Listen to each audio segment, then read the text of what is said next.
Hey, good evening, everybody. How's everybody doing? February 13th, 2023. WWE Raw just ended. Elimination Chamber is this Saturday, and I tell you, I can't do predictions yet. We only have 4 matches scheduled so far, and I expect them to add at least 1 or 2 more matches. At least 1. I was looking at Elimination Chamber last year. Now, obviously, a lot has changed in WWE over the last 12 months. Not only, Vince McMahon stepping aside in the creative department and Triple H stepping in, roster is a little bit different, but the fact that WWE is for sale and they are doing everything to maximize every penny, every dollar, everything they possibly can do.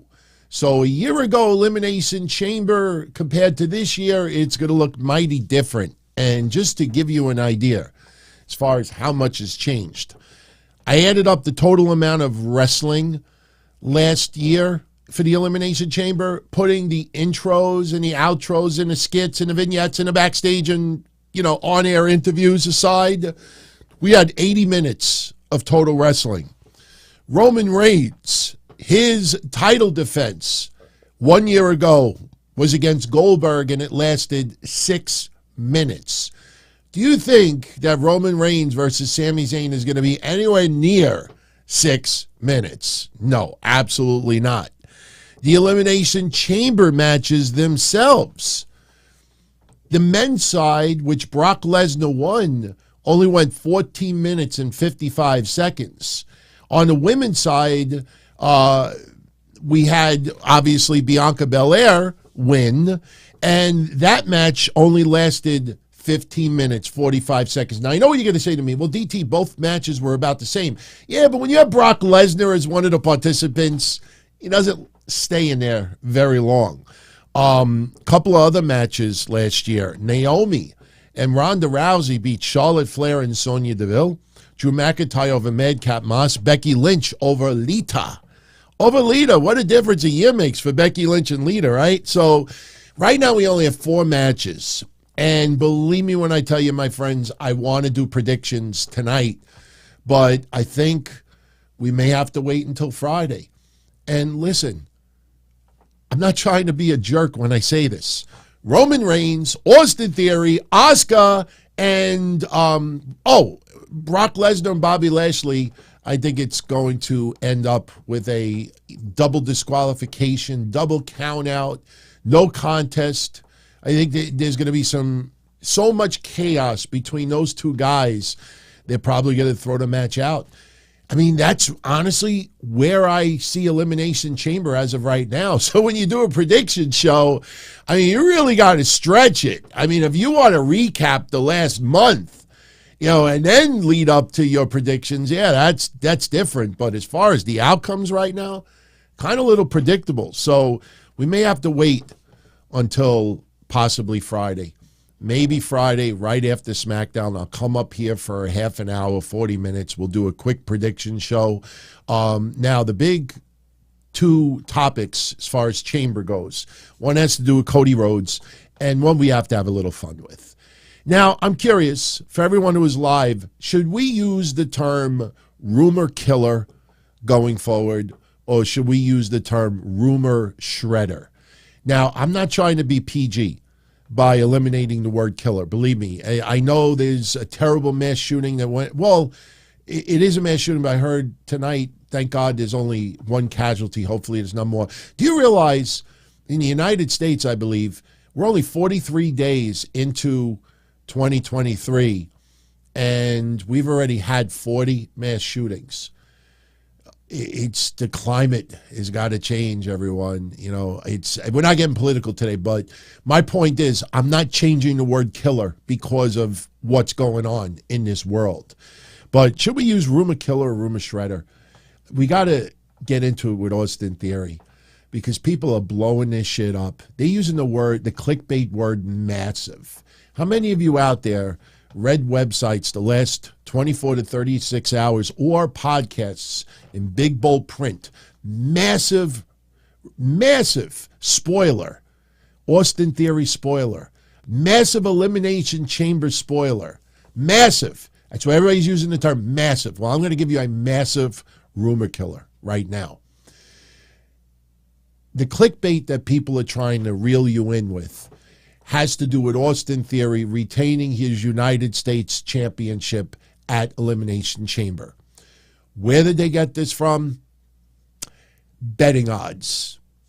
Every premium live event, every pay-per-view has betting odds. Remember the Royal Rumble? We felt bad for all those sorry motherfuckers that betted on Sami Zayn winning the Royal Rumble. Yeah, you could have bet on Sami Zayn winning the Rumble. We talk about betting odds almost every premium live event / pay-per-view. So the betting odds is that Austin Theory is going to retain. That's where they got their spoiler from. They're actually basing it on odds. Do you think I'm bullshitting you? Go look it up yourself. Once again, everyone, there's an old phrase, fool me once, shame on you. Shame on you. Fool me twice, shame on me. So, do I think Austin Theory is going to retain? Yeah, I do. Seth Rollins is not going to defend the United States Championship against Logan Paul. Johnny Gargano, let's be honest. You know, Johnny Gargano coming on to Raw was like putting an Alka-Seltzer in a glass of water.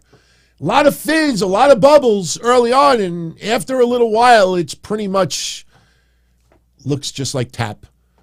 Bronson Reed, do we need to put a sound effect into my mixer for crickets? That sounds like a frog. Sorry. I like Bronson Reed. That motherfucker is not clicking. If he feuds with Otis, like they kind of like stare down today, maybe Bronson Reed ain't clicking. I don't care if he's 800 pounds. I don't care if he could jump off a fucking building. I don't care if he could do 360s, 180s. We've seen it all, everyone. Everybody does crazy shit. Oh, but he's 200 pounds heavier than everyone else. Oh, well, in that case, let me go watch him. Let me buy a ticket. Bronson Reed ain't clicking. Let's be honest. I like the guy. I'm rooting for Bronson Reed. I want him to click. Just sometimes things don't work out. It's like a relationship. But you told me you loved me. Bro, I don't think so. You know, I don't love you anymore. I love someone else. But we were perfect together. Look, things change. What was that song by Expose? Things change, people change.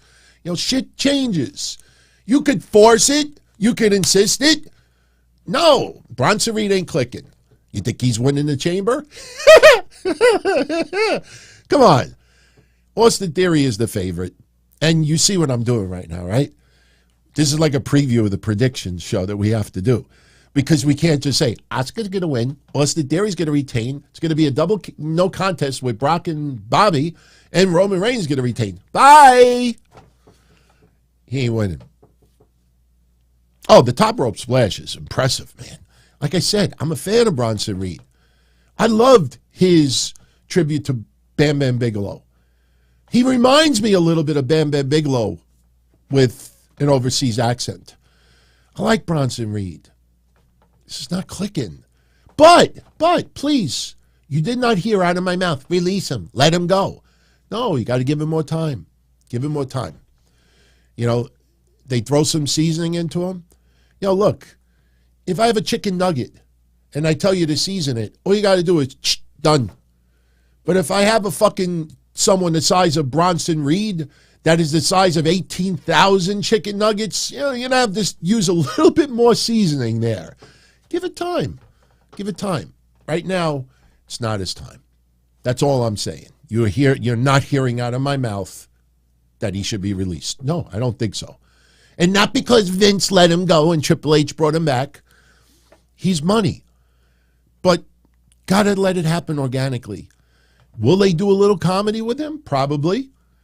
Could, you know, the right foe maybe turn it up a notch? Possibly. You know, we'll see what happens. So, I feel creepy doing this, man. I'm not going to lie, I feel creepy doing this. You know, we had tonight, and, you know, I don't know if people are just stupid or if they just use social media to try to just get 1,000 people to respond to them. I mean, you could be brain dead, you know, in a vegetative state and still say that there was no way that Becky Lynch or Bayley was going to be added to the Elimination Chamber match. They teased all night long that we were going to have a three-way match tonight, Bianca Belair versus Bayley versus Becky Lynch. And if Becky or Becky or Bayley win the match, they are added in the chamber and it'll start as a three-way. Yeah, nice, creative and everything else, but you knew that they weren't being added to that chamber. This is Asuka's WrestleMania moment. She's had it before, but she is the top tier. A lot of people feel she's been slighted for far too long. Charlotte shows up. Red carpet is put out. Asuka shows up. Not so much. So tonight, it's about, you know, we'll try to throw a little suspension of disbelief, WrestleMania implications. No. We just had Bayley and Becky finish their feud. It would have finished 2 weeks ago. But obviously with Raw 30 having a little bit of timing issues, you know, it got extended a little bit further. But why do I feel creeped out?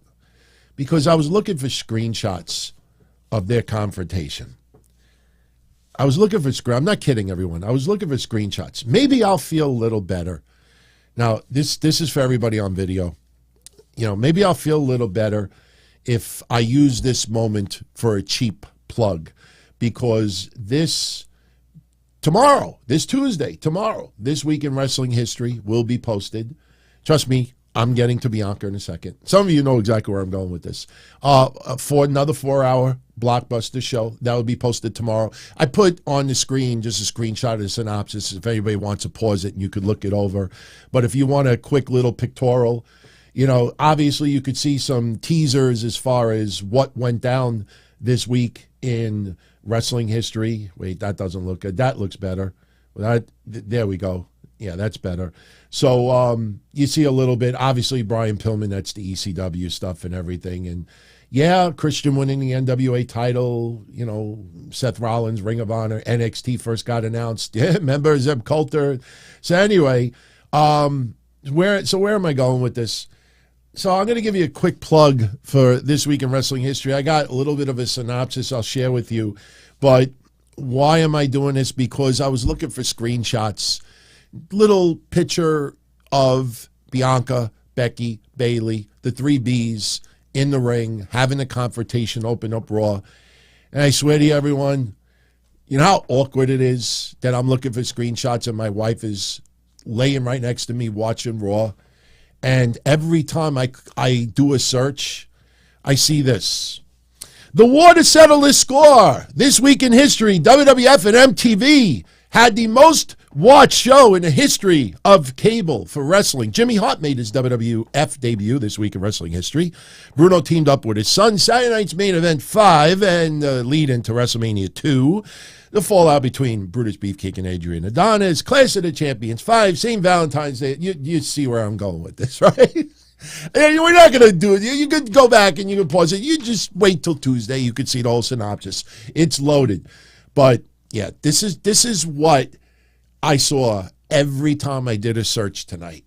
Yeah, Bianca Belair, she knows it. You know that she knows it. Yeah, so yeah. Hopefully I didn't creep any. Hey, I didn't watch while I was plugging This Week in Wrestling History, and I won't be watching this back. So I don't want anybody to be, you know. Happy Valentine's Day, everyone. Hey, never mind. No, we ain't gonna go. Hey, you know what? For everybody who might have gotten a little bit energetic right now, maybe your energy level's been a little aroused. Well, we could talk about this for a second. Hey, look, Otis, Magic Mike, XXXXXL. Yeah, we had some fun over the weekend. Saturday's Don Tony show. As you heard today on Raw, WWE is bringing back the movie trailers. This is something that they've been working on for 2 years, everyone. Anyone out there that's giving you exclusive sources, my sources tell me that WWE's bringing them back. This was planned 2 years ago. Once they inked Hollywood, this was planned. I want to make that clear. I know I've said it before. But tonight, we had the further progression of Otis as a maximum male model. And this was great. You know, we see Otis on the screen. I know I'm going a little out of place. That's all right. We see Otis on the screen putting over Coney Island because we were in Brooklyn tonight. And listen, before we talk about Otis, if you've been paying attention to the shows here, I've told you point blank. I don't post it as news. I told everyone, don't keep your hopes up that Matt Riddle's going to be at Raw tonight. Here locally, he was advertised for quite some time. All right. Because I don't want to spoil his return, you know, and out of respect for him, who's like, bro, you know, I want to keep it on the low. No bullshit. I won't spoil it. For what? To get an extra 100 hits? You know, oh, if people to credit me? Fuck that. You know, to me, trust is a little bit more important. But I will tell you this. He is returning very, very soon. Sooner than you think. So, but obviously it wasn't on Raw tonight. Some people, you know, were like, oh, he was advertised. Yeah. So, tonight, Otis eating a hot dog, you know, hanging out in the back, and all of a sudden, the maximum male models show up. And what? How did she call him? She called him Otis. Otis. That's it. Mansoir Massé Otis. Maxxine is interested in Otis. Have you ever been a model? And Chad Gable thinks she's talking to him. Why he thought that? She was looking square at him in the face. And she wants Otis to be a maximum male model. So she asks Mansoir, give me a card, Mansoir. And there is the card. So we be prepared, everyone. Yeah, be prepared. Otis will soon be a maximum male model. And, you know, this is going to suck because we may start seeing the split of Otis and Chad Gable. Fun tag team, but obviously, you know, things have to progress. They can't be in limbo land in the tag team division forever. There's a little bit of progression of Otis's character. So Otis, soon to be maximum male model. I know. Everybody's like, well, but Triple H is doing creative. But I bet you they're doing this because Vince came back, and Vince's like, don't say anything. I want Otis to be a model. I'm sure some people have done that already. So we have Bianca Belair, Becky Lynch, Bayley. They set up a match for later in the night. And the stipulation is, as I said earlier, if Becky or Bayley win, they're added to Elimination Chamber. If Bianca wins, well, everything stays the way it does. And that's exactly what happened. We had the three-way Damage Control getting involved because it's a three-way. There's no disqualification. Ultimately, towards the end of the match, you had all the women participants in the Elimination Chamber. They run down to the ring. If you want to see something funny, you know, I know a lot of people like to post the AEW botches stuff. There's got to be like a WWE brain fart Twitter account, just brain farts. Just go back and watch when Raquel Rodriguez runs down the ring and she's face to face with Dakota Kai. It was just like, there was go watch it and just see. It's cute. It's kind of cute. They didn't know what to do. But I will say this, it was kind of cute that when Nikki Cross jumped onto the shoulders of Raquel Rodriguez, she just politely dropped her to the outside of the floor. You know, looking out for your sister.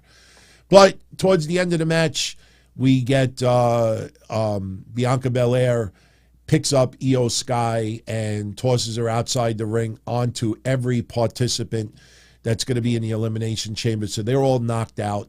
And then Bayley and Bianca, they're going at it a little bit. Becky hits the ring. I will say this, because I nitpick. I admit I nitpick. I thought the ending of the match was very stupid because Bianca Belair picked up Becky Lynch and did the KOD onto Bayley, who was knocked out. If you go watch it again, right after she dumps Becky onto Bianca, Becky just rolls outside the ring, and Bianca gets the pin. If you watch it, I mean, we know what the KOD is, but when you do, my advice, and look, I don't wrestle. I'm old. But my advice is don't do the KOD onto someone else. Because honestly, it just looks like Becky just splashed Bayley. If you watch it again, it just looks like maybe Becky jumped off the middle rope and splashed Bayley. So why would Becky Lynch be so incapacitated that she's like, oh, let me roll myself out of the ring so Bianca could get the pin? It did not look good. I know people won't bring that up, but you watched the very close finish at the end. I thought it was dumb, to just be honest. But that's how they went off the air, other than plugging the Elimination Chamber. But again, this is to hype up, a nice main event. I mean, it was fun. It was to see these three women. They can go. They absolutely can go. But in the end, really, this was the scenic route to the Elimination Chamber. WWE does that all the time. We've brought it up countless times. We knew that Bayley and Becky were not going to be added, but hey, we got an extra Raw that we got to fill leading up to it. We'll give a little suspension of belief for 2 hours and 45 minutes that maybe somebody could be added. And I don't think anybody's complaining after, no, I can't look. I can't look. No. Hey, we appreciate beauty, right? We appreciate beauty. So, and yeah, blah, blah, blah. Let's move on. Let's move on. Obviously, tonight, everybody is talking about this. And look, man, I fucking love Sami Zayn. I hated him at the beginning of COVID because I saw the struggle everybody was going through, and I thought it was very naive what he said, and I own up to it.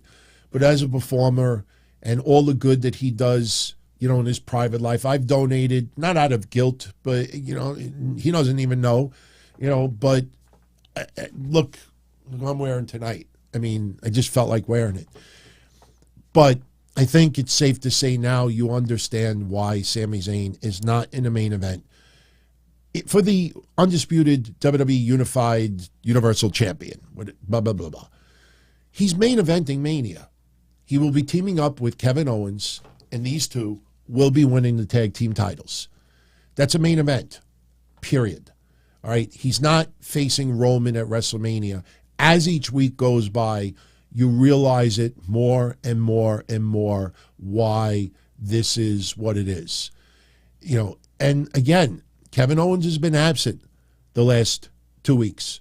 Kevin Owens will be in Montreal this Saturday for Elimination Chamber.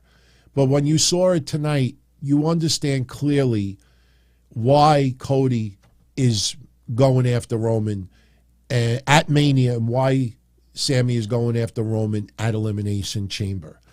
Their confrontation was excellent today. Now, I got to be honest with you. I don't know why Sami had to hide and discreetly show up at Raw.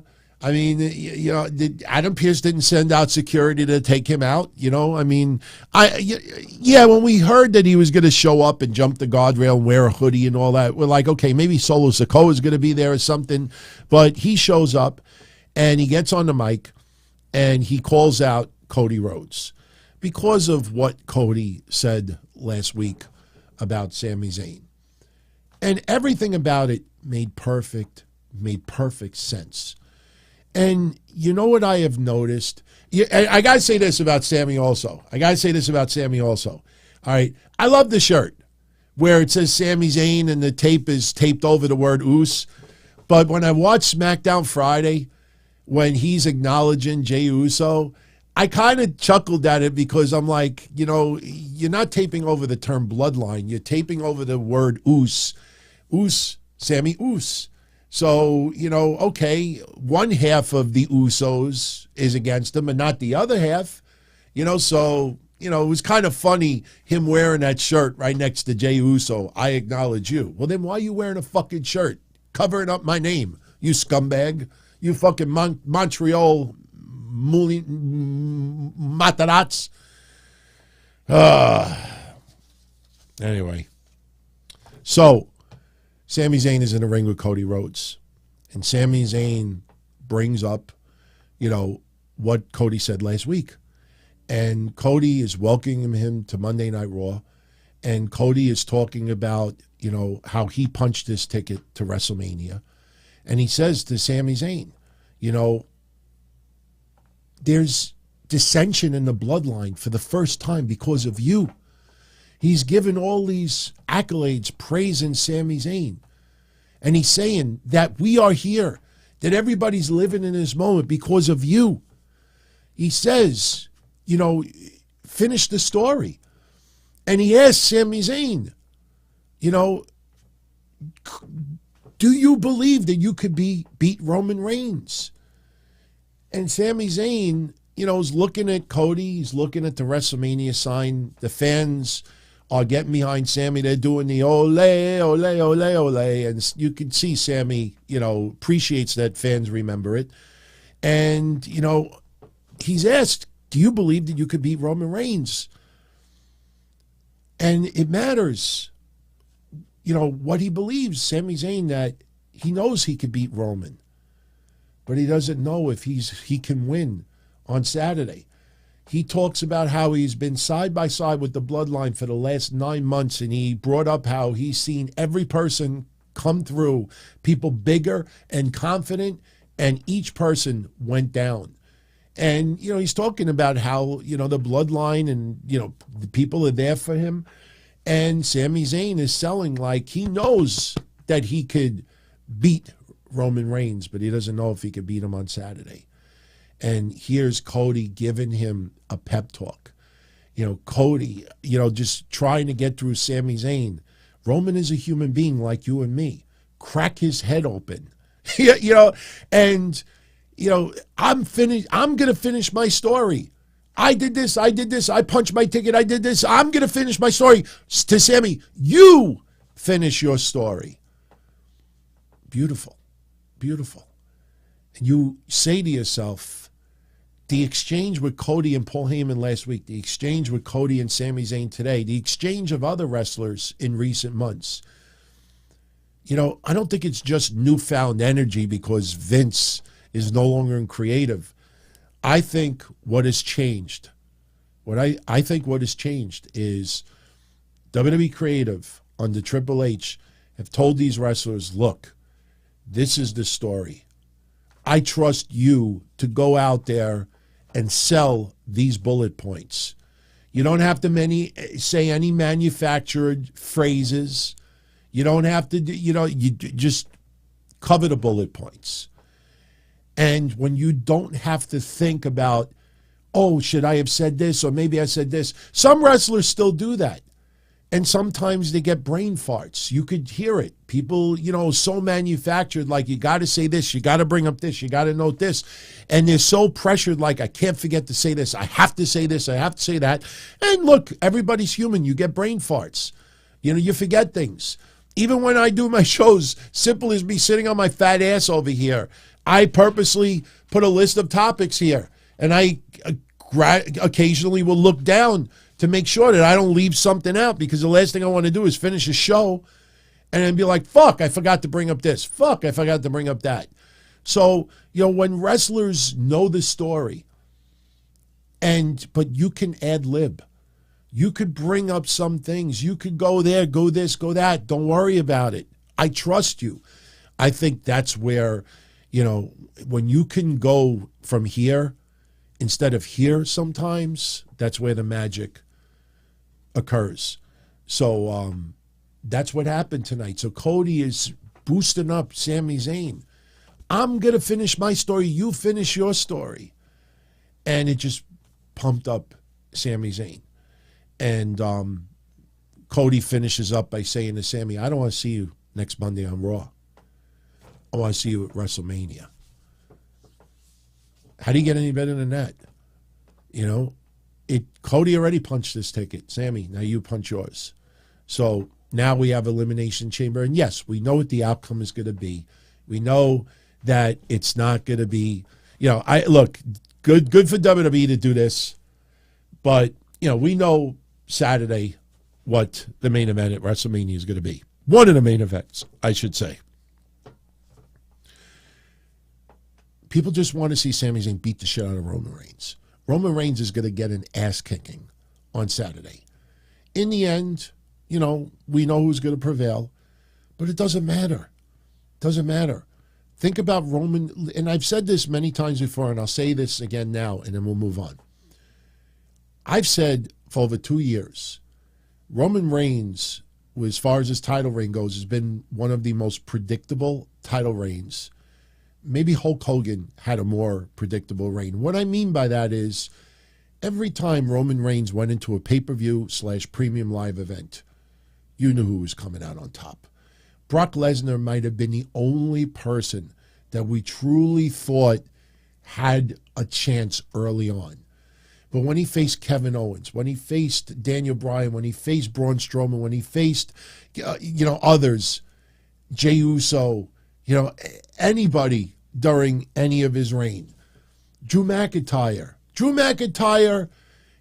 maybe a little bit, because of the build for Clash at the Castle. But for the most part, Roman's reign, no pun intended, Roman's reign has been pretty much set for these last 2+ years. Sami Zayn is not going to be any different, but that goes to show you, when you are so invested in a person, titles are not always what it's all about. Of course, the story with Sami, I want to take away what you got, Roman, because that's everything to you. Yeah, absolutely. But for us wrestling fans, we know the outcome. We just want to see Sami beat the shit out of Roman Reigns. Let it out. Show Montreal's going to lose their shit. They're going to lose their shit during this match, and the fans are going to make it that much better. The fans are going to make this match even better. Logan Paul. You knew there was no shot. Speaking of Logan Paul. Earlier today, Seth Rollins was on Miz TV. This is a far camera shot of what Seth Rollins was wearing. Seth Rollins came to the ring wearing these boots. Now, it was funny because I wrote something online. As soon as I saw it, it reminded me of something. And, I put it up there. And, you know how it is. If fellow members of the Cool Kids Club don't tweet it, and you do instead, people will just ignore it. And I went online and I said, you know what? He reminds me right now of this guy, Papa Smurf. I thought he looked just like Papa Smurf with those boots. And I posted it. Didn't get no play, Mario. I don't recall wearing red shoes. Maybe he did.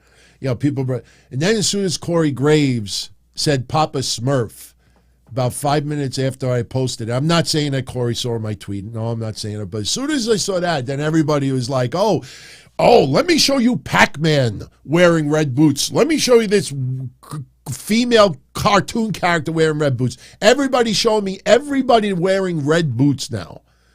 What the fuck did I start on social media?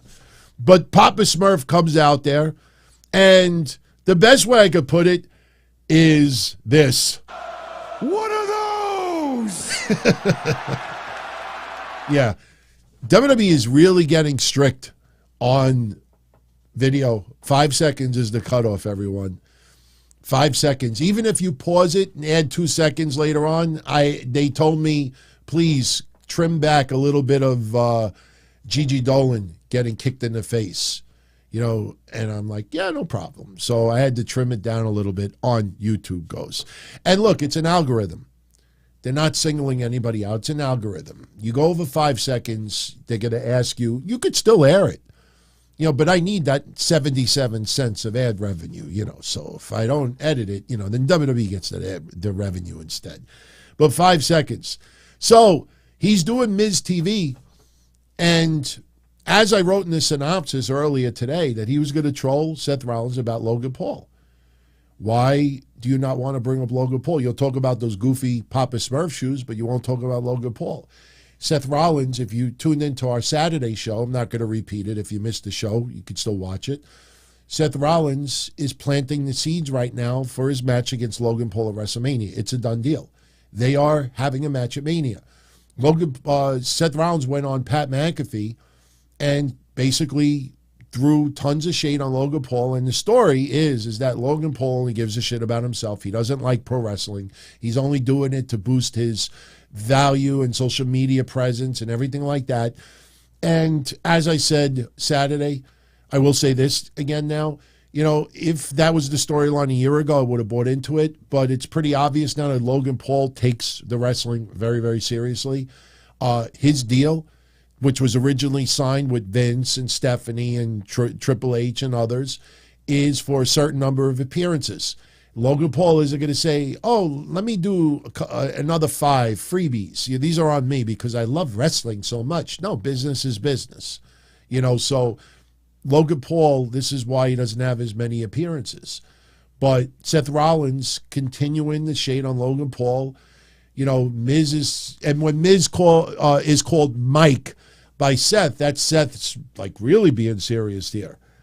And he says to Miz, he says, Mike, he says, we do this because we love this. WrestleMania, we love this. Logan Paul doesn't love this.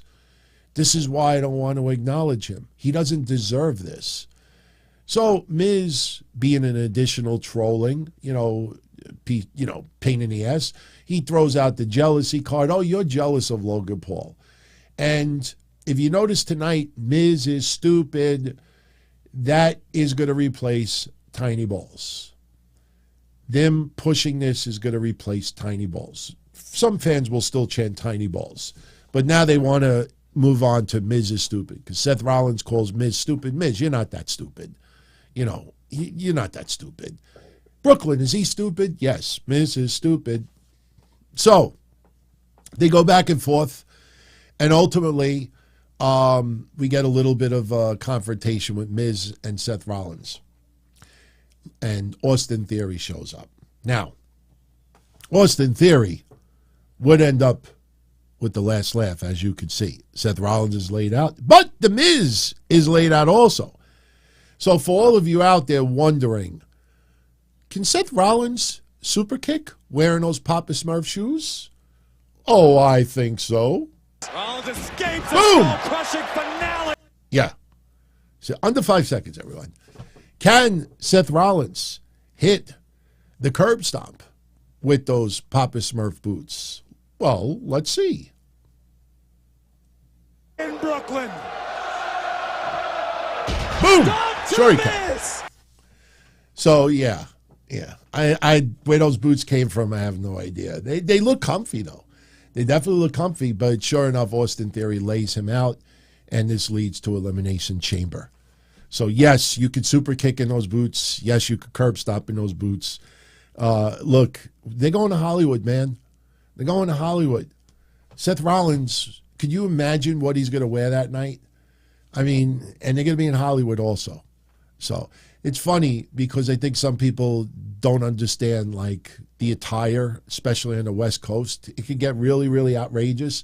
Seth Rollins is going to fit in like a glove there. So, but right after that happens, Rick Boogs is supposed to have a match with Miz.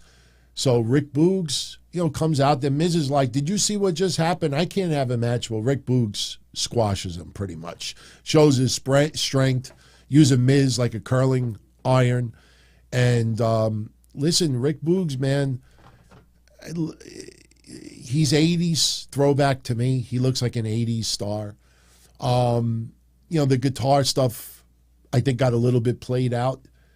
But I don't know, man. There's something about Rick Boogs. The fans are clicking.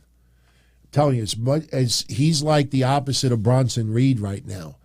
Yes, Rick Boogs was on the roster before, had an injury, kept him out of action for, 10 months? But Rick Boogs, there's that charisma there. There's something there that is clicking with the fans. I'm telling you, and we got to see where this is going to go. And no, I'm not talking about MVP in the back with the Hurt Business again, which I'm sure a lot of you didn't notice. But, Elias is in the back with Rick Boogs. And Elias is teasing like, hey, maybe one day, you and I. Now, that'll be interesting once Matt Riddle comes back. We'll see where that goes. But I don't see Rick Boogs and Elias being a team. Maybe they tease it for a brief moment, but I think Elias is going to turn heel. He's got to. Elias is just a natural heel. You know, the babyface stuff is just not clicking. They need him to be back in the ring, being a troll, you know, dissing the local crowds. But Rick Boogs, you know, you could feel there's something there. You know, it's going to be interesting to see where Rick Boogs is on the food chain a year from now. For WrestleMania 40, now, is he going to main event? No. But I think he's actually going to go a little bit. By the way, where's Shinsuke? Just saying. You know, where's Shinsuke? All right. So, what else we got? Oh, we got the contract signing. We had the contract signing with Bobby Who and Brock Lesnar. And Brock Lesnar comes out there. And I noticed Mike Memphis sent a little bit of a super chat earlier. Yeah, let me show you with this picture because this is the best picture I have with him wearing the cowboy hat. Mike, with the 10 spot earlier, ADT, any specific reason why Brock Lesnar has a feather in his hat? Let me pull this back up. There we go. Any specific reason why Brock Lesnar has a feather in his cowboy hat? I don't know if a lot of you out there have ever heard of this, but there's a phrase. You know, I'm sure some of you out there never heard of the phrase having a brain fart, but you never heard of the phrase feather in your cap? You win something, you overcome something. You know, oh, well, not another feather in my cap. You know, that's a phrase. You know, you basically what this is, it could be hunting. It could be symbolic for Bobby Lashley. That he has beaten Bobby Lashley before, feather in his cap. That's why he wears it. Nothing more than just capture and prey. And believe me, if you looked at the feather, there's no like wild exotic $5 million bird out there that he 86'd and took a feather and put it in his hat. And this isn't like Logan Paul walking around with $1 million Pokemon card. There's no $1 million bird feather. That's just symbolic for getting your prey. So that's why Bobby Lashley wears that. But hey, I'm sure not everybody knows why that is done. But Bobby Lashley comes out there and, you know, the best way I could describe it is he's in the ring and he wants Bobby Lashley, get your ass out here. Get your ass out here. Let's sign this contract. And Bobby Lashley tonight, you know, there was rumors early on that he was going to turn heel. And with the reuniting of the Hurt Business, we had this conversation on last Monday's show. Is MVP going to be a babyface? It doesn't feel it.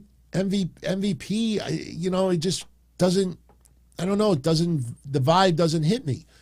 So if they're going to reform the Hurt Business and Shelton and Cedric are going to be heels and MVP is going to remain a heel, plus we don't know what's going to happen with Omos, could we see Omos turn babyface? If Bobby Lashley reforms the Hurt Business and Omos is like, what about me? What about me? I'm the Hurt Business. What about me? You know, I think Omos might end up getting kicked out. Don't be surprised if Omos turns babyface. Could he do it as a babyface? What do you all think? I think he might. You know, I like Omos. I root for him. You know, that video of him going back to his family he hadn't seen in Nigeria in like 16 years. He's a beautiful man. Seriously. Yeah, I know as I get older, I get a little bit more mellow, a little bit mushy. But, you know, to see him hugging his elder relatives that he hasn't seen in 16 years and seeing legitimate tears, how does that not put a smile on your face? You know? So, we'll see. We'll see. Omos is a baby fan. I think that's coming. But Bobby Lashley, you know, doesn't come out right away. And then next thing you know, we get all these security guards. Oh, we know they're all going to get their ass kicked. It's just a matter of who is going to kick their asses. Bobby who? Or is it Brock? Now, I'll show you a far shot. Basically, there was a table inside the ring with Adam Pearce and Brock Lesnar, and Bobby Lashley had his own table all the way up the rampway. And Bobby Lashley's like, I have all the cards. This isn't a Brock Lesnar show. And, you know, he'll do things on his own terms. And the fans start wadding Bobby Lashley a little bit. I showed the contract to my lawyer. Okay. I showed it to my wife. Okay. I showed it to my consultant. What? I showed it to my accountant. What? I showed it to my representative. What? I even showed it to my kids. What? So now the crowd is getting a little bit antsy with Bobby Lashley, and Bobby Lashley's just feeding right into it.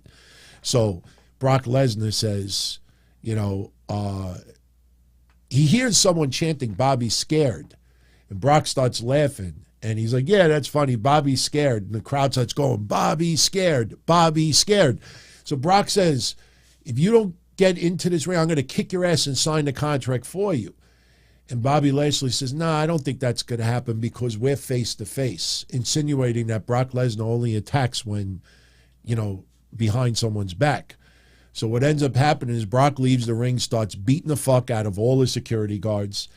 And Bobby Lashley, I don't know if it was a botched spear, but Bobby Lashley ends up back body dropping Brock Lesnar on the rampway. And I think he then said to Brock Lesnar, you know, spear. So Bobby Lashley sets up, Brock gets up once again, and Bobby Lashley spears him, signs the contract, gives it to Brock, and Brock with this funny look on his face like, yeah, I got what I wanted, motherfucker. I'll see you at Elimination Chamber. So that match is going down. That is going down on Saturday. And again, I will continue what I said before. These two guys, I still think they could have a Mania match. Could it be a cage? Could it be Hell in a Cell? Look, we just talked Saturday about my sausage idea of Ronda Rousey versus Shayna Baszler at WrestleMania, maybe even a fight pit. Now, I do realize for the 45 of you out there that said to me, no, I believe they're going to team up and face Dakota Kai and Io Sky. And I was like, oh, that's cute. I saw that wrestling news site also that posted that match. Nice. But I think Ronda Rousey versus Shayna Baszler at WrestleMania with possibly a fight pit stipulation or something could happen. Could that also apply for Bobby Lashley versus Brock Lesnar? They hate each other that much. There's got to be some stipulation added to it. Elimination Chamber is just a regular match, everyone. That's why, as of right now, I don't see a clean finish in this. I see so out of control that these two men cannot be contained. And they will finally settle their difference at WrestleMania with an added stipulation. That's where I see this right now. And I'm probably wrong. Maybe I'm being a little bit too over creative, but that's where I see that going right now. So that's what we had earlier tonight. A couple other matches. Piper Niven over Michin. This was pretty close to a squash match. And, you know, it was what it was. I mean, Piper Niven is impressive. The Dewdrop name, you know, sucked. But I don't see, let me put it this way. Now it's like, okay, it's like a movie. When you see the ending credits and it says like, I don't know, Rick Moranis played whatever his name was in Spaceballs, all right? Rick Moranis, and then his character. Now you know what it feels like? Piper Niven playing Dewdrop. That's what it feels. Dark Helmet. Yeah, so Rick Moranis, Dark Helmet. This is Piper Niven, Dewdrop. It's basically Dewdrop doing the same stuff, just under the Piper Niven name. Remember, she fought at Saudi Arabia in the final for the Queen of the Ring thing. Remember? Queen Zelina. So I don't know. Am I being outrageous to think that down the line we're going to see Piper Niven and Bronson Reed go out on a date?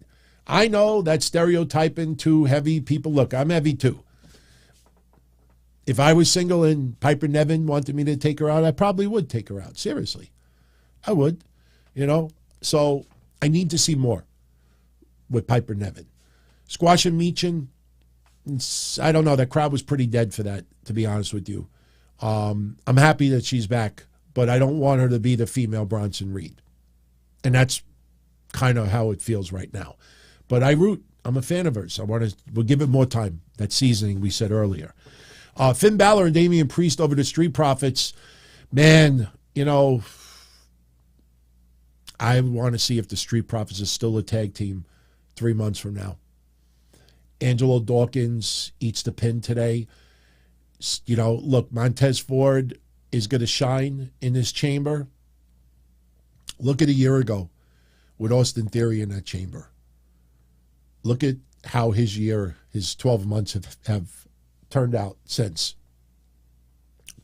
Do you remember, and I'm not saying this to say I told you so, do you remember when Austin Theory was 2-32 and with the briefcase, and we compared it to Carmella, who was 2-33 when she had the briefcase? And no, I'm not saying that Austin Theory is on the level of Carmella wrestling ability-wise, but my point was, even though Austin Theory was losing 95% of his matches, you could see he was the future of WWE. Never felt he was being buried. Never felt that he's not a Triple H guy. And when he dropped the briefcase, I went on that show that night and said that's the best thing that could have happened to him. Get rid of the fucking briefcase. Now let it be focused only on Austin Theory. Teasing the cash-in at NXT or Raw or SmackDown. He ain't going to beat Roman Reigns. Everybody knew that. He ain't going to beat Braun Breaker, although it would have been a fun surprise. So getting rid of the briefcase was the best thing to happen to Austin Theory. And at that time, what did everybody say? Majority. Oh, what a fucking stupid way to take the briefcase off him. What the fuck they take the briefcase off? Oh, the fucking guy's buried. And look where it's going now. The guy is money, looks like money, is a legit player now. And props, for them to stay the course. Stay the course. So, after Sami Zayn and Cody Rhodes went down in the ring, we had a match involving Cody Rhodes also. Now, what happened was Baron Corbin was going to be interviewed in the back with who's going to interview Baron Corbin? What's her name again that just returned to WWE? See, now I got a brain fart. Somebody bail me out. Who's the female? Kathy Kelly. Thank you, Chris. Kathy Kelly. She's about to interview Baron Corbin. Now, it wasn't Morocco Buddy Rogers' Corner in 1983, but she's about to interview Baron Corbin. She's like, oh, wait, there's something going down. There's something going down, and Sami Zayn's in the ring. So after Sami and Cody have their segment, we go back to the back, and Baron Corbin is still with Kathy Kelly. And Corbin is pissed. He's like, you stopped this interview for Sami Zayn? He starts throwing shade to Sami Zayn. He brings up that he's the one that beat Roman Reigns. Yeah, I do get brain farts when I don't take a lot of notes. A lot of what I do is from here. I try to pay attention, and I absorb it. When I start coming up here and I'm like, oh, Jonah took on, and I start using like names from other feds. Oh, Jay White was on Raw tonight. Who? So, anyway, so Corbin is reminding everyone that he's the last person to beat Roman Reigns. Well, pin Roman Reigns, I guess you could say, or defeat Roman Reigns. Actually have his, get a fall. Because remember, Roman Reigns lost a tag team match recently. A lot of people forget that. So Corbin is throwing shade to Sami Zayn. Corbin thinks that Roman is going to destroy Sami Zayn on Saturday. And then he starts throwing shade to Cody. And he's like, I don't like him. I don't like his brother. I don't like his father. I don't even like his dog. Meanwhile, Cody's in the back. And it's funny because as Baron Corbin is starting to throw shade to Cody, he's all the way in the back, kind of like the picture I showed you with Rick Boogs with MVP. And I would have popped if I would have, when Cody does this? Like, I would have laughed my ass off while Corbin is throwing the shade about Cody Rhodes. And I would have, like, if he does one of those, but Corbin starts throwing a lot of shade to Cody. Cody starts beating the fuck out of him. Now, Cody's wearing, just regular outfit, jeans, boots, cowboy boots.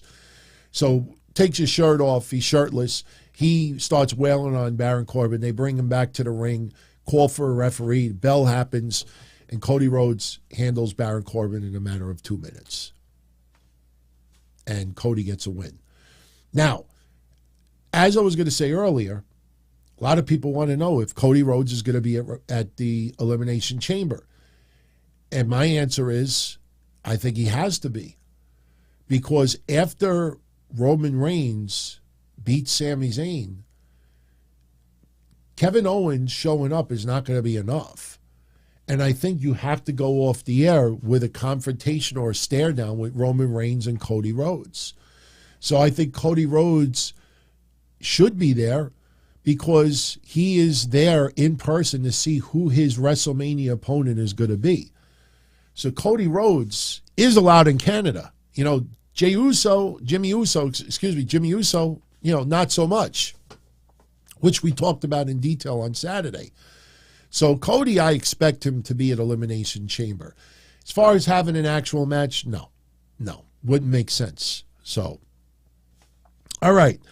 I think that was pretty much it with matches other than the Bronson Reed match and the 6-woman tag team match. The 6-woman tag team match was fun because you had Asuka, Carmella, and Nikki Cross on one team representing Raw. On SmackDown, you had Natalya. I loved her Bret Hart shades.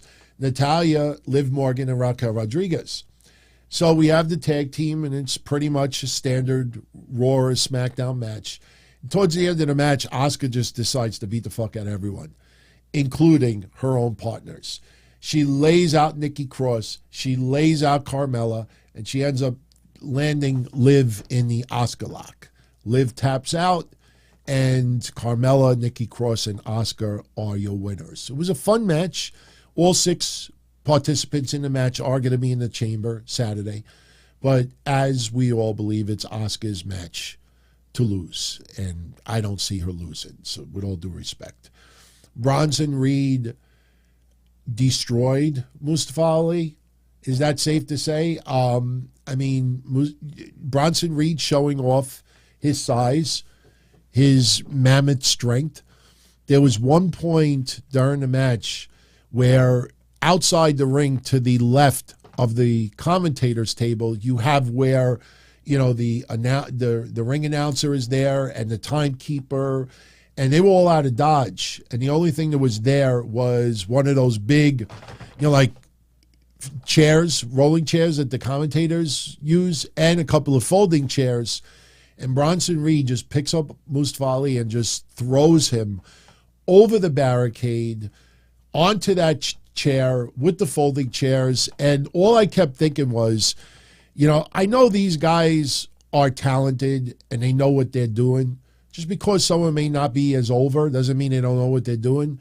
But I know you can't see it, but the armrests, I just kept thinking to myself, you know, that guy lands spine first on one of those armrests. That's got to hurt like a motherfucker. You know, so Mustafa Ali got his ass kicked tonight. In the end, Bronson Reed gets the win. Crowd was just not into it, though. And I continue to feel bad for Mustafa Ali. I mean, you know, you remember when he balked for quite some time, and then they brought him back, and we were all convinced that, oh, they must have worked out something where he's going to win the United States Championship for a little while. And then you remember he was feuding. Who did he get attacked by? Oh, was it Dijak? Somebody attacked him on TV, and I think like he addressed like Austin Theory and didn't even address the other person who was who was showing up every week and laying him out? There was someone, was it Dexter Lumis? No, that doesn't sound right. No, Dexter Lumis not show. Who kept showing up every week? Oh, I know it was Tommaso Ciampa. Tommaso Ciampa. You remember that? Feels like ages ago, right? Ciampa kept showing up and laying out Ali. No explanation. We still don't even know why. And Ali, when he's cutting promos, doing interviews, he's not even addressing Ciampa, who keeps laying the motherfucker out. He was just addressing Austin, and that's when you realize, Houston, we got a problem. So I'm sure someone out there is right now, what does he mean by Houston, we have a problem? So that was your matches for tonight. It was a fun night of Raw. It was a good lead-in for Elimination Chamber, albeit only 4 matches as of right now. I'll hope they add a 5th or a 6th, because like I said, last year we had, 7 matches? I deleted them, but that's okay. All right, we got to talk a little bit about ratings, and we've fallen in a nice groove with these ratings. I think we're going to do this each week from now on, and I think it's fun. I think overall you'll appreciate it. Just a couple of quick notes. Tomorrow at NXT, they got a loaded show lined up. JC Jane is going to explain her actions, obviously, and we'll probably have Gigi Dolan come out, confrontation. They're probably going to face each other the weekend of WrestleMania. Thea Hale versus Tiffany Stratton, Axiom versus Damon Kemp, Hank Walker versus Charlie Dempsey, Grayson Waller versus Tyler Bate. Interesting. Braun Breaker will be there. Wes Lee will have an open challenge, and people are hoping that it's Nash Carter. I don't think so. Not yet. Not yet. That was one of my predictions for 2023, that Nash Carter will be back in WWE. I do believe they will give him another chance. Brooks Jensen and Kiana James go on a date. It's Valentine's Day, everyone. And by the way, for my Patreon family, yes, I will be doing a show. I originally was going out to dinner at 8 o'clock at night tomorrow. We changed it to 5 o'clock. We got lucky. Somebody got a cancellation, so I was able to grab that 5 o'clock. And, hopefully if Don Tony gets a little lucky afterwards, it'll be way before 10 p.m. So I will be doing a show. Probably be abbreviated tomorrow. And if I show up and I'm like, give me it, everyone, that probably just means that I went outside. The ice cream truck was on the corner. Maiko Satomura, she returned. She got all her visa stuff squared away. Maiko Satomura, she teams up with Roxanne Perez against Kaden Carter and Katana Chance. Oh, someone is showing up. Someone is going to cause them to lose. I don't think it's for the tag. Oh, they're not tag champs anymore. That's right. Oh, Satomura, Roxanne Perez. Oh, they are getting that win. That's right. Fallon Henley and Kiana James are the tag champs now. That's going to be interesting. Oh, results tonight. Braun Breaker beat Tozawa for main event, and it was Wendy Chu over Dana Brooke. So I want to thank all my locals that DM'd me and that were at Raw tonight. They were in Brooklyn. And, I might as well tell you right now, originally I was going to Raw. If a certain individual and his girlfriend were going to be there, we actually had plans that, I was going to go down with my wife, and we were going to go to Raw. But obviously, things changed. And honestly, I felt like just hanging out home tonight, to be honest with you. All right, let's talk ratings. So from now on, we're going to do the weekend ratings, but we're going to do it condensed. But we're going to do this in a way I think everybody's going to approve. We'll look at the last weekend ratings. We're going to do Raw, SmackDown, NXT, AEW Dynamite, AEW Rampage, Impact Wrestling, New Japan, and MLW Underground. And we have some big news about MLW's lawsuit against WWE. I probably should have opened up with it, but we will close the show with it. Big news, big news. And a little bit of added issues that could happen. We'll talk about that in a minute. Let's just give you a little teaser. The lawsuit is dead. But anyway, now as far as Impact, MLW, New Japan, unfortunately we don't have quarter-hour breakdowns. I can't tell you what was the high point, the low point. All I can tell you that all three have in common is that none of them break 100,000 viewers. So honestly, I think Nielsen is like, are you fucking kidding me? I ain't doing quarter-hour ratings for this fucking show that does 50,000 viewers. Go get a mark that's willing to do it. So we have it for everything else. But it's interesting to see who popped the biggest quarter of the night for the other shows and who popped the lowest quarter of the night. And I'll say this as well. When we talk about Dynamite, we will never include quarter one. And I know what some of you are saying right now, no, that's stupid, Don Tony. We got 8 quarters for Dynamite. You got to count them all. Problem is there's such a lead-in for the Big Bang Theory. It's really impossible to tell how much of that quarter one is because of the Big Bang Theory lead-in or if it's just natural viewers. And let me tell you something. If I was AEW, I would rather everybody think there's a lead-in for Big Bang Theory. Because if that's not the case, that means almost every episode of Dynamite, there is a huge drop of viewers within the first 15 minutes of the show. That's not good. I don't care where you start with your ratings. You don't want within 15 minutes, people like, fuck this. Well, let me go do something else. I'll go back and watch it later. You don't want that. So we're not counting quarter one until, things change. Because every week, quarter one is the highest quarter. Every week. So, with that said, SmackDown this past Friday did 2,468,000 viewers. That is up from last week's 2,384,000. That's interesting. The main event this past week was Madcap Moss getting a number one contendership for Gunther's title. You think about SmackDown this past Friday, you would think like, wow, if there was going to be a 1 of the 2 weeks it was going to pop the bigger, it would have been a week before. No, this week scored higher than a week before. Now the week before, the highest quarter was Roman Reigns and Sami Zayn's confrontation, which did 2,588,000 viewers. And the lowest quarter from the week before was Natty versus Shotzi versus Shayna Baszler versus Zelina Vega that only did 2,285,000. Still a good number. 2,285,000 is nothing to sneeze about. Rampage this past Friday. And listen, man, that's a pretty stacked card for a 1 hour show. Blackpool Combat Club, just in action, you would think. Ruby Soho, Mark Briscoe appearing. This is not a bad lineup. That lineup only did 375,000 viewers, down from last week's 407.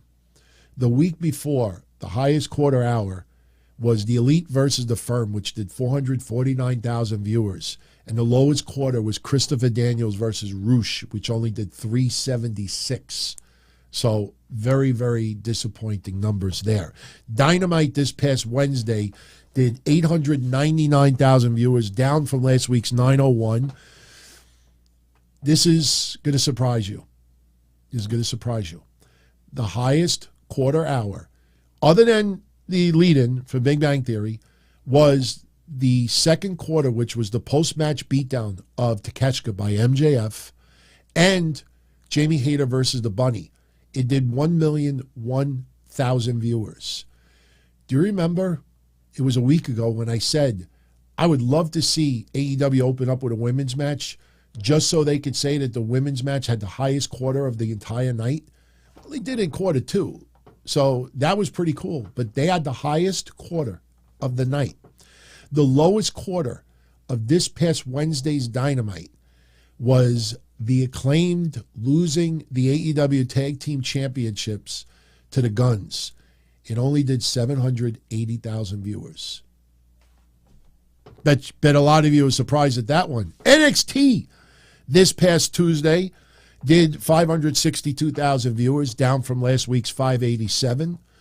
The highest quarter hour from this past NXT was Carmelo Hayes taking on JD McDonough. That same quarter had a backstage segment with Tiffany Stratton. And we also had Valentina Feroz taking on Tyra Valkyria. Tyra Valkyria.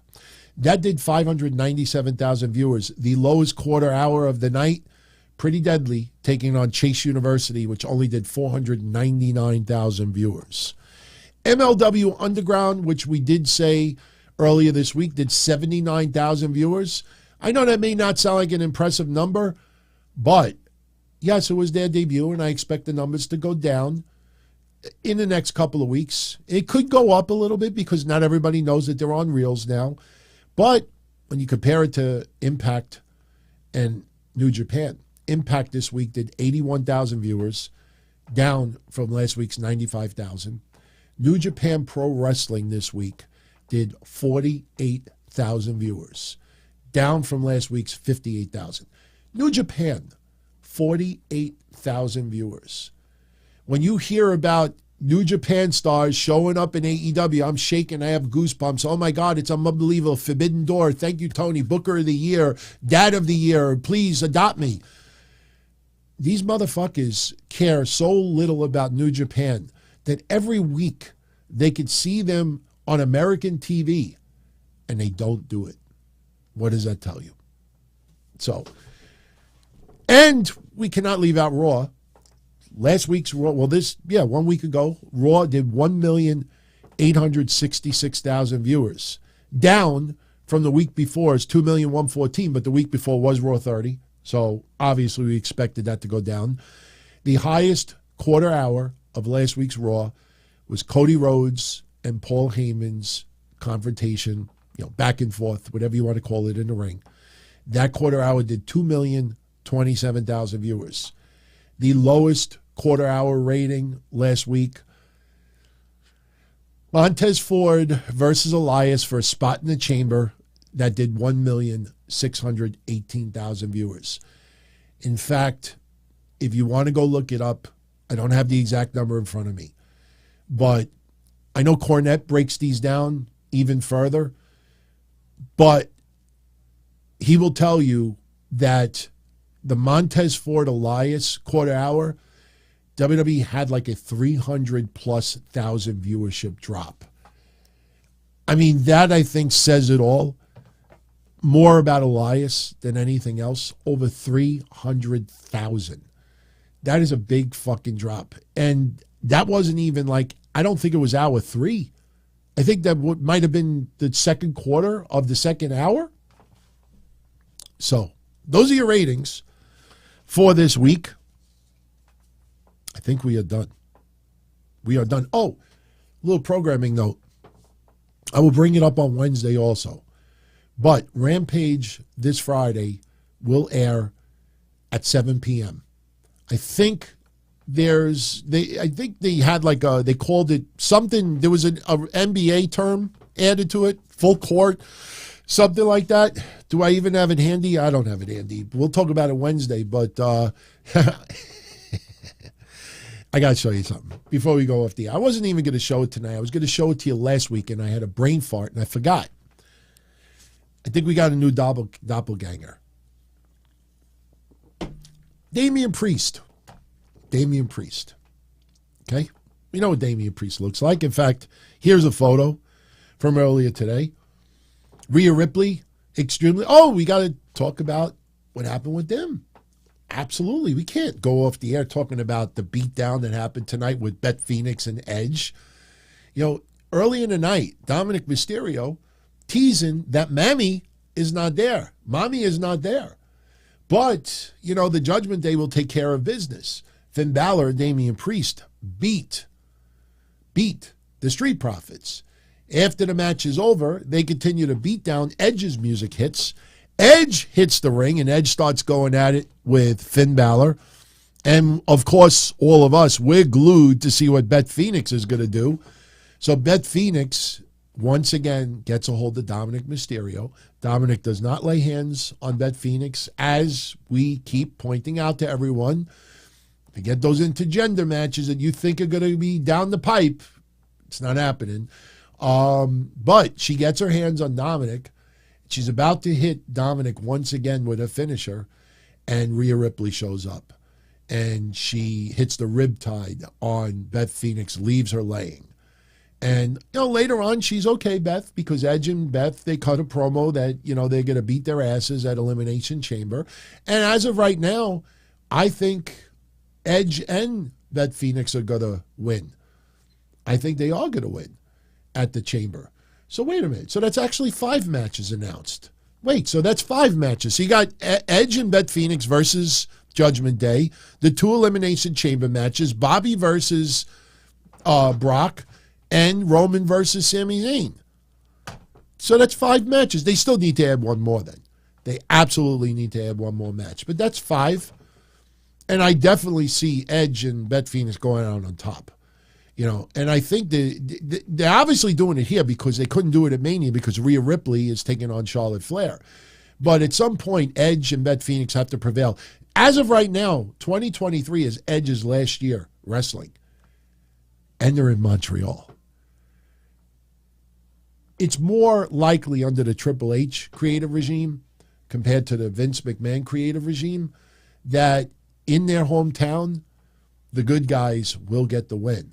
I mean, anybody that's a long-time WWE/WWF fan, I think you'll admit that more often than not, when a wrestler, especially a babyface, is in their hometown, Vince would have them lose. I mean, at least, I would say 75, 80% of the time. Because he would feel that, you know, to put the other person over, the loss would be extra, like, difficult on the fans. Like, it would get under their skin even further. So, Edge and Beth Phoenix winning this match in Montreal has to happen. Has to happen. So, yeah, so we got 5 matches. Thank you for everyone for not correcting me earlier. We kept saying 4. I'm sure some people on the replay, they're probably going to write in the comment section early into the show, DT, no, there's 5 matches announced. There's 5. And then at the end of the show, they're going to be like, oh, I got to delete that. So we'll see if there's an added match for SmackDown on Friday. Now, I didn't forget about the doppelganger thing, but we had to talk about Edge and Beth Phoenix for a few moments. All right. I saw this last week, and I don't know if it's just the way the picture was presented, but I had a good laugh out of it. All right. So you look at Damian Priest again. All right. Damian Priest. Now, he's obviously dropped a few extra pounds in the last couple of months, but let's pretend Damian Priest retires 5 years from now, 10 years from now, probably 5, but let's say 10 years from now, Damian Priest enjoying his retired life, maybe goes on the Irwin R. Shyster diet, you know, he living life a little bit healthy. Tell me if I'm just losing it here, or tell me if from UFC, I think it's UFC, right? Scott Coker. Tell me he doesn't look like Damian Priest. 10 years older, about 50 pounds heavier. Tell me that motherfucker doesn't look like Damian Priest. I swear to God, if Damian Priest was like 10 years older right now, lost all his hair, and ate too much chimichangas and pizza, I think he'd look like Scott Coker. Some of you out there probably like, who is that? Tell me that's not Damian Priest. Like 10 years, 15 years from now, eating too much fucking Latino food. Seriously, tell me that I'm wrong. You don't think that's Damian Priest after eating 100,000 arepas. Arepas. Any of you ever eat arepas? Arepas are good, man. I love Spanish food. All right. Before I get out of here, we have a late super shout out. Jimmy Fingers sending a 20 spot. He can get behind the idea of pushing new talent, but not 10 at a time. This does not, something in pro sports, never mind pro wrestling. Oh, this does not happen in pro sports, never mind wrestling. AEW had too many AA players playing in the bigs, too many no names equal bad ratings. See, the problem is a lot of these shows have name brand people on it. You know, they advertise, I mean, you know, early on, when you had like Kip Sabian versus maybe Orange Cassidy, which is not that long ago, maybe you're like, you know, pushing Daniel Garcia. And look, they have pulled back on Daniel Garcia big time. I mean, there's some wrestlers, my God, Wednesday, oh, we're going to have so much fun talking about Athena. Oh, my God, did I trigger people the last couple of days? Go on my Twitter, @DonTonyD. I wrote a little Christmas rhyme earlier today. 'Twas a few days before Dynamite. And just look at the thread. All I pointed out was that Athena has not been on AEW Dynamite in over 4 months, and she's only been on Rampage twice since August of last year. And I just wrote it just to point it out. And I wanted to see what kind of response I got. And I had, in record numbers, people that don't follow me all throwing the Ring of Honor shit in my face. Oh, you didn't want Ring of Honor on AEW TV. You got what you wanted. Now you complain about Athena not being on. And all I kept thinking about was Claudio, Utah, Samoa Joe, Brian Cage. They're always on AEW television. Gee, I wonder what they all have in common. Yeah, they all have Ring of Honor titles. That Ring of Honor argument it's so funny to look at this response. You know what's disturbing about it? The fact that nobody in support of women's wrestling, doesn't even have to be a woman. No one in support of women's wrestling, like, wow, that's fucked up. You know, you got someone like Ember Moon, Athena, and please do not give me, well, because maybe she beat up this indie girl. Maybe that's why she's a... The motherfucker is the Ring of Honor women's champion. She's on AEW YouTube every single week, and she's going to be fighting at the pay-per-view. Oh, yeah, that's a demotion. So stupid, man. Nobody stepped up. Like, wow, you know, like we want to get more women's wrestling. Raw 30. Oh, my God, look how WWE treated the women like shit. And you see this. Nobody steps up. You don't deserve more than one match in AEW for women's wrestling, a show. You don't deserve more than one match a show. Because nobody fucking steps up. You know why? Because people want to be part of the Cool Kids Club where they can tweet that everything is epic, amazing, unbelievable. Oh, my God, you know, AEW, yeah, the rating was down, but the demo was good and this and that, and it's always cake and ice cream. Because they don't want to fight. They want to be part of that club. So they're forced to just bite the tongue and not complain. And they just keep quiet. Oh, I didn't see your post. I don't follow you. You know, and they don't say a fucking damn thing about it. Because it's about being in with that conversation. That everything is kumbaya. You know, you ever see that emoji? That's what a majority of these people are online.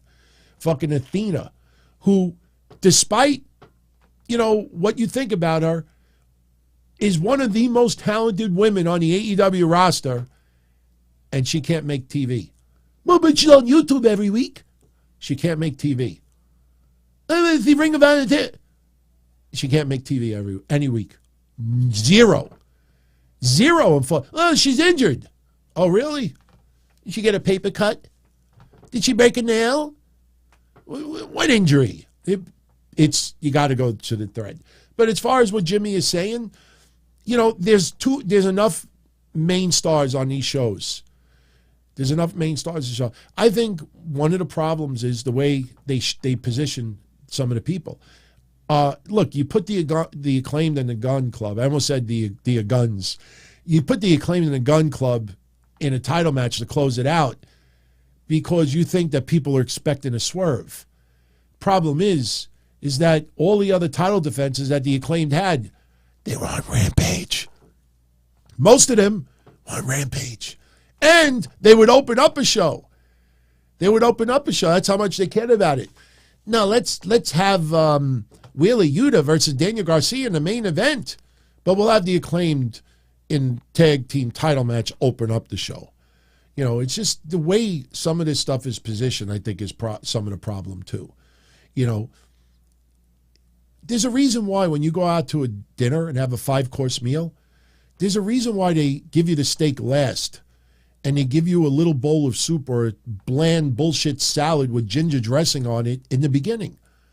If you eat the fucking steak first, and then you have the potato. No, if you have the dessert first, then the steak, then the potatoes, when it comes time for the soup and the salad and the bread, oh, I'm fucking stunned. I don't need that. I'm done. Halfway through, I'm done. You know, you ever hear the saying, you don't get any dessert until after you finish your dinner?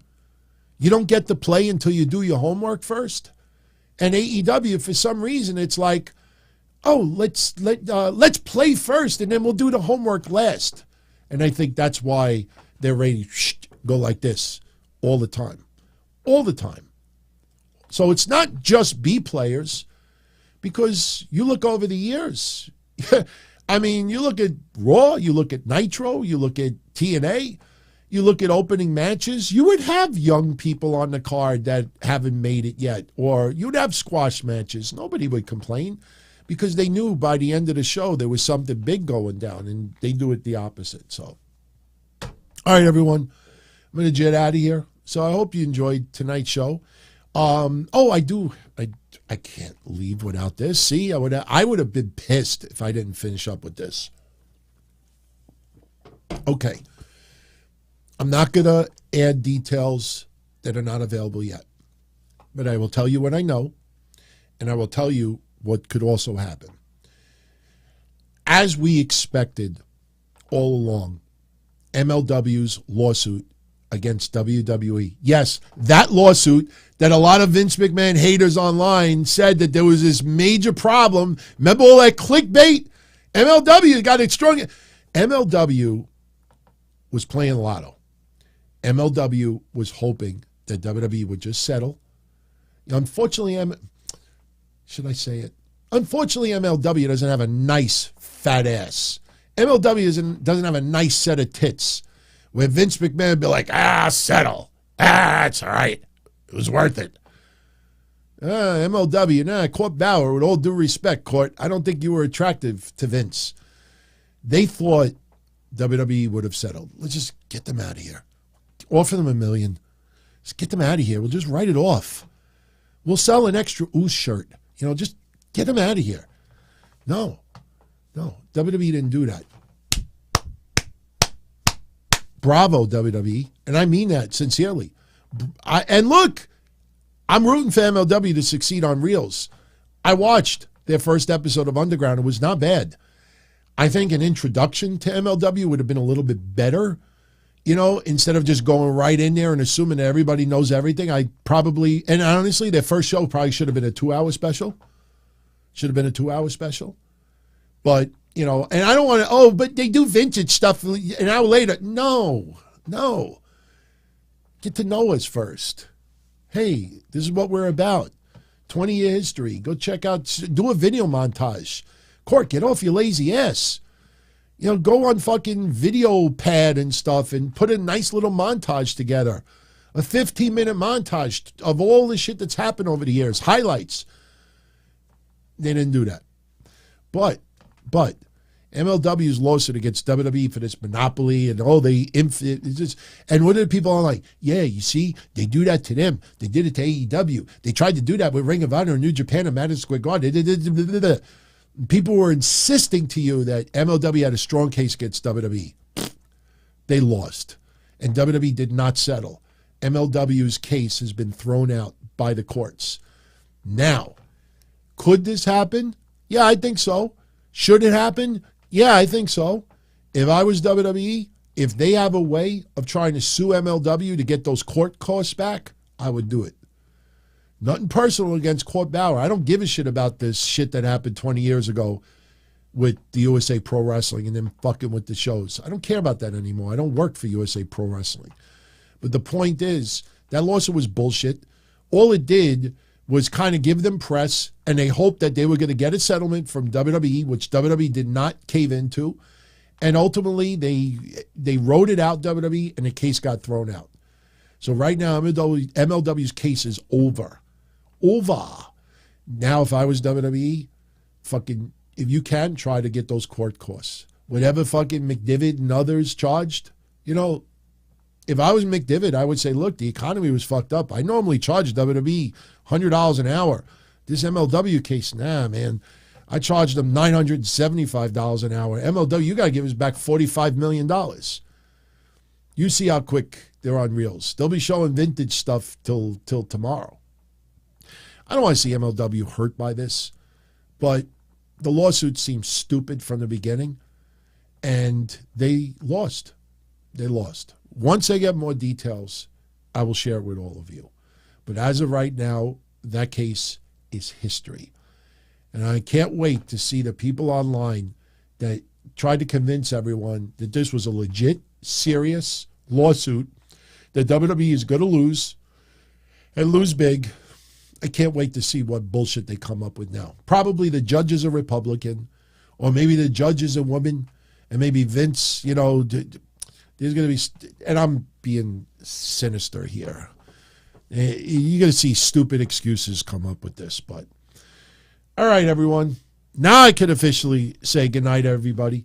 If you enjoyed tonight's show, you know what to do. If you know anyone else out there that would enjoy the channel, let them know about it. Remember we have Patreon, patreon.com/Don Tony. I will be live tomorrow at 10:05 after NXT. Every week we do a show there. Kev Castle does a podcast every week on there as well. We will have a predictions contest for Elimination Chamber, not only on Patreon, but we will have it for all the YouTube channel members. We're going to open up to everyone that's a channel member from now on. But what we're going to do is, for those that are elite channel members who contribute that much more, they'll get 2 shots. So now when you're like, I don't know if Bobby Lashley's going to win or Brock Lesnar's going to win. Well, now you have 2 entries. So you could put 2 entries side by side and you could change a match. So now you got 2 shots at winning. And, each contest, you get a nice 50 spot. PayPal, AEW gift card, WWE gift card, Amazon gift card, whatever you want. So, all right. Much love, everyone. And as I'm leaving, Nero Faye, he sent the 6 spot saying he thinks sending Corbin to NXT is the way to go. Oh, no. Corbin to NXT? Look, you know why I say no? Because I don't want him beating Braun Breaker. I don't want him beating Wesley. If he just shows up there just to lose, that doesn't benefit him at all. The problem with Corbin is they keep experimenting. Corbin might have had his biggest chance when he was happy Corbin and was winning, and they decided, we'll just make him a prick bastard anyway. Remember that? Kind of felt like, hey, you kind of rooting for him. The storyline is he's down on his luck, and he got out of his hole and was still a dick. So now it's like, all right, well, you had your opportunity. So, look, man, that guy's been on that roster for a long fucking time. If you could cut ties with Keith Lee so fast, if you could cut ties with anyone you want to choose in the last 2 years, let's be honest. I know this may sound cold, but I'm going to say this closing out the show. And I don't mean to be cold, but I'm going to just say it.